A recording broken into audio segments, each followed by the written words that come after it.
বাবা মা যদি কর্মঠ হয়, ছেলেরাও কিন্তু কাজকর্মে মনোযোগী হয়। এই কথাটা আমি শুনেছিলাম। আজ সেটা হয়তো মন না চাইলেও একটু একটু করে বিশ্বাস করতে হচ্ছে। কারণটা তোমাদের এই ভিডিওর শেষেই তোমাদেরকে বলছি। এখন চলে এসেছি রাতের রান্না করতে। রাতে বানাবো ঘুগনি রুটি। ছেলে সকালে বলেছিল পনির খাবে, তাই তার জন্য একটু পনিরও বানাবো।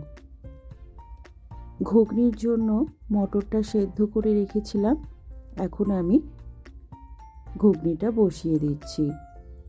নিরামিষ তরকারি যদি একটু রসিয়ে কষিয়ে রান্না করা যায়, খেতে কিন্তু মন্দ হয় না। আমার তো বেশ ভালোই লাগে।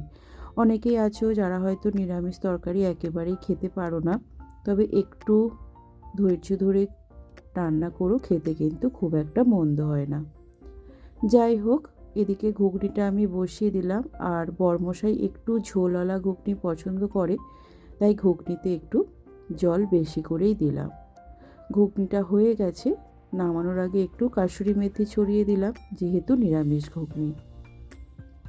ছেলে বলেছিল পনির খাবে, তাই তার জন্য একদিকে পনিরটাও করে নেব আর একদিকে রুটিটা ভেজে নেব। ঘুগনি বসিয়ে আটাটাও বেলে নিয়েছিলাম, এখন আমি রুটিটা ভেজে নিচ্ছি। ভিডিও শুরুতে যে কথাটা বললাম, এটা হচ্ছে তার কারণ।